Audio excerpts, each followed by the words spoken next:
Vous êtes toujours sur E24, merci de nous être fidèles. On va parler sport à présent avec Virginie Belaïch. Virginie, rebonjour. Ce soir, on connaîtra le lauréat du Ballon d'Or 2015 qui va récompenser le meilleur joueur de l'année passée. Virginie, ils sont 3 en lice, je ne me trompe pas. Oui, c'est la question qui agite toute la galaxie du foot depuis quelques jours, voire quelques semaines. Et vous le disiez, Nathalie, dans la shortlist, on a Neymar, Cristiano Ronaldo et Lionel Messi. Qui va remporter le Ballon d'Or 2015? La réponse, c'est ce soir. En attendant de connaître le nom du meilleur joueur de l'année écoulée, je vous propose de revivre le moment fort de l'année 2014. Regardez.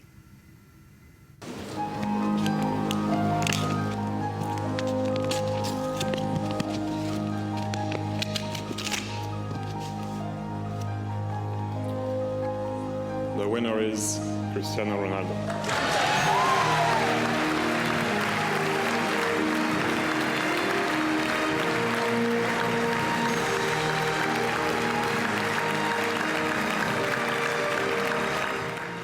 D'émotion. Oui, enfin, on a envie de pleurer.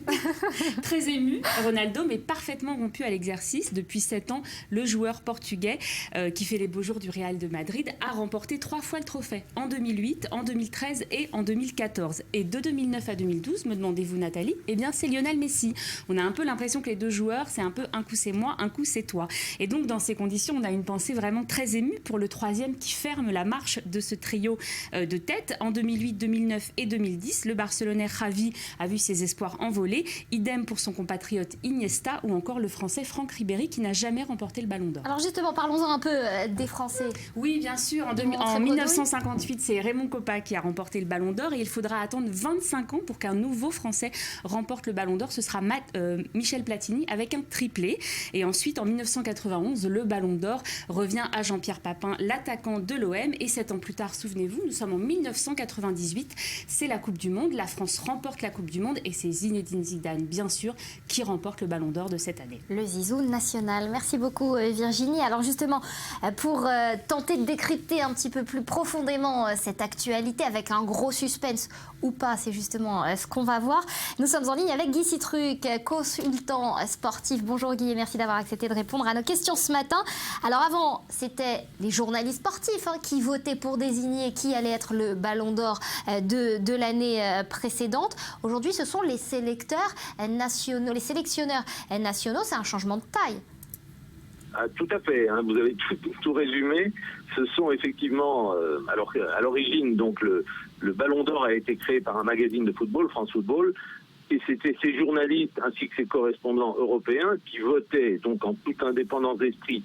Maintenant, depuis que le trophée a été racheté par la FIFA dans son mode de gestion dont on a beaucoup parlé ces dernières semaines, la FIFA a décidé de confier le vote à 208 sélectionneurs de tous ces pays adhérents et aux 208 capitaines des sélections.